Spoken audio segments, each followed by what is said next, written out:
And with a Utah doctor's tweet that's getting national attention today. It's sparking a conversation about why it's still important to take the COVID pandemic seriously. Now, Dr. Sarah Bernstein with the University of Utah Health wrote, quote, "Hi, I'm Sarah. I'm 35 and a doctor.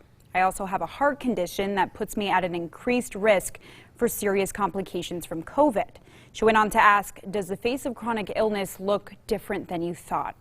Now, ABC4's Curtis Booker actually spoke with Dr. Bernstein today. He joins us live from Salt Lake City right now. And Curtis, why did she decide to share her story? Yeah, Jillian, in that tweet from Dr. Bernstein, who you just saw in that video there about her journey with this serious heart condition that puts her at a heightened risk for COVID-19, she said the main reason she did that was to start a conversation about the faces of chronic illness and also to send a message to people who say they're, quote, done with COVID-19. This tweet contains the hashtag, "I have a pre-existing condition," giving a quick glimpse into the life of a doctor who works in a newborn intensive care unit, caring for mothers who in some cases are suffering from a severe case of COVID-19. Have that baby suffer complications that potentially could have been avoided, and B, to have a mom who's critically ill. The tweet garnering over 60,000 likes and over 8,000 retweets.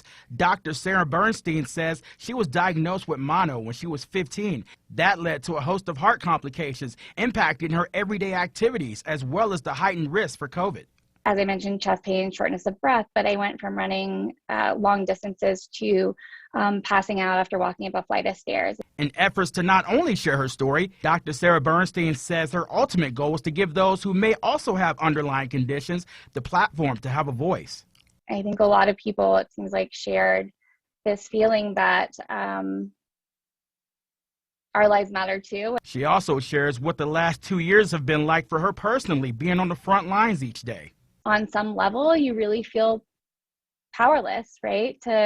We're doing the best we can. Here in Utah, doctors say while cases of Omicron in some areas of the state appear to have peaked, the virus is still affecting a lot of people. Dr. Sarah Bernstein says she knows there are people that are, quote, done with the pandemic, but unfortunately, COVID isn't done with us.